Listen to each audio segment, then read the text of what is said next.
درود با کل شما مخلصان عزیز تلویزیون ورزش. این برنامه در شبکه‌های اجتماعی است. من فردوس خورسندم. رفتیم.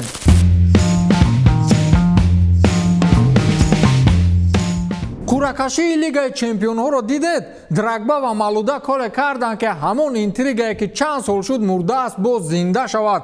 کلاسیکوی لیگ چمپیون‌های امسال رقابت دسته‌های یوونتوس و بارسلونا خواهند بود. اینجا گپ سر یووه و بارس نمی‌رود. گپ در مورد دو بازیگر بهترین سیاره رونالدو و مسی می‌رود که مقابلیت آنها را بعد ترک رونالدو میدان‌های سبز اسپانیا را ما دیگر ندیده بودیم. خلاص ضدیت رونالدو و مسی باز روی اکران‌های ما و شما در بازی دور گروهی لیگ چمپیون‌ها. صفحه رسمی توییتر یوفا بعد قرعه‌کشی عکس رونالدو و مسی رو با هم گذاشته نوشته است که باز یک جا این دو بازیگر بیشتر از 2 سال میشوند ضد هم بازی نکردند و مخلصان ضدیت قریب 10 ساله آنها را تا حال فراموش نکردند.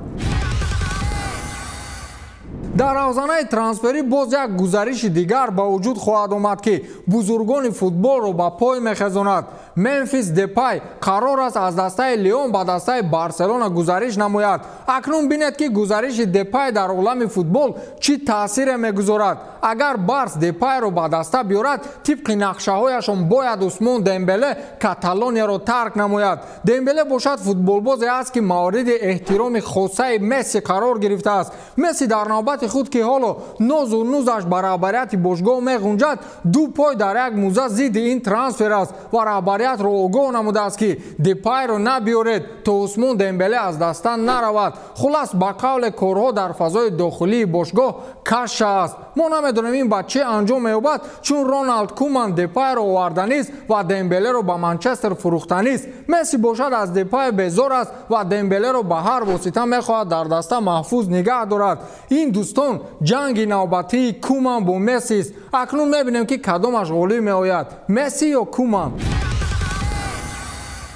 یورگن کلوپ سال 2015 یک باره از دسته بروسیا به دسته لیورپول آمد. کلوپ در آلمان همین قدر اعتبار داشت که ناگفتنی. شما تصور کنید که او یک باره لیورپول را ترک نماید. سابق دروازه‌بان دسته بروسیا میچل لنگر از همان روزها یاد کرد که کلوپ بروسیا را ترک ساخته بود. ما هم در حالت شوک افتاده بودیم چون این را یگان کس انتظار نبود. من در خانه بودم و توسط تلویزیون فهمیدم که سرمربی ما سمتش را عوض نموده. در اون وقت قبول کردن اون که یکی از بهترین سرمربی‌های دنیا یکی از دسته‌های بهترین جهان رو ترک می‌نماید ما از او قرضدار هستیم چون که او در کریر ما نقش کلان بازیده بود. این فوتبال است. در اون دسته همه فوتبالبازان کسبی بازی می‌کردند. از این رو در وقت تمرین هیچ کس اشک نریخت هرچند مشکل بود گفته است میچل لنگرک.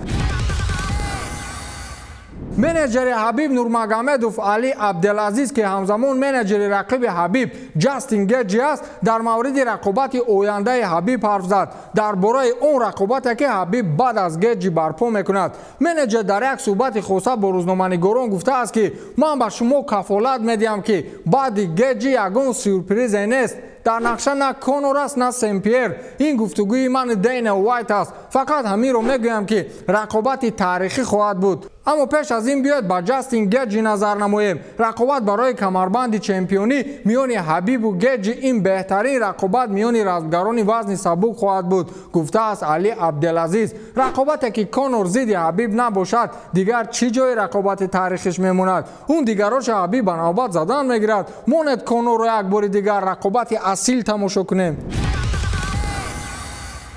حبیب نورمگامدوف اخیراً درباره آن گفت که رقابت با جاستین گیجی چی خیلی میگذرد. رقابت با آمیختگی کیک باکسینگ و گوشتین میگذرد. من نقشه دارم که با اسلوب باکس نیست با او رقابت نمایم. اگر او تواند که از یک تیک داون من خود را دفاع نماید من 100 تیک داون دیگر میکنم. من در راوند سوم یا چهارم همه چی را تمام میکنم. این نقشه من است گفته است حبیب نورمگامدوف. اگر حبیب تیک داون انجام دهد پس جاستین یگان شانس ندارد. اگر باکس کند شاید امید داشته باشد.